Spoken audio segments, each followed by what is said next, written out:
નમસ્કાર દર્શક મિત્રો, આપ જોઈ રહ્યા છો સત્ય સમાચાર ન્યૂઝ ચેનલ. ધોરણ 6 થી 12ના વિદ્યાર્થીઓને ભણાવાશે ભગવદ્ ગીતાના પાઠ. શિક્ષણ મંત્રી પ્રફુલ્લ પાનસેરિયાએ કરી જાહેરાત. વિદ્યાર્થીઓ માટે તૈયાર કરવામાં આવે છે ભગવદ્ ગીતાનો અભ્યાસક્રમ. ગીતા જયંતિ નિમિત્તે શિક્ષક વિભાગે પુસ્તક ખરીદ્યું. અમદાવાદમાં ફરી કોરોના કેસ વધતા તંત્ર હરકતમાં. સિવિલ હોસ્પિટલમાં આઇસોલેટેડ વોર્ડ કરાયો તૈયાર. દવાનો સ્ટોક, ઓક્સિજન ટેન્કની કરાઈ તમામ તપાસ. વધુ એકવાર કમોસમી વરસાદની આગાહી. સૌરાષ્ટ્ર, કચ્છ અને દક્ષિણ ગુજરાતમાં શક્યતા. આગામી 24 કલાકમાં પડી શકે છે હળવો વરસાદ. અરબ સાગરમાંથી ભેજયુક્ત પવનો આવતા સંભાવના. 2-3 દિવસમાં તાપમાનમાં નહીં થાય ફેરફાર.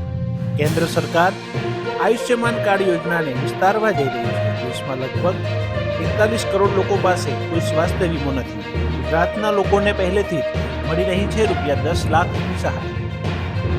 રાહુલ ગાંધીએ સંસદ મુદ્દે સુરક્ષા ભંગને લઈ કેન્દ્ર સરકાર પર નિશાન સાધ્યું.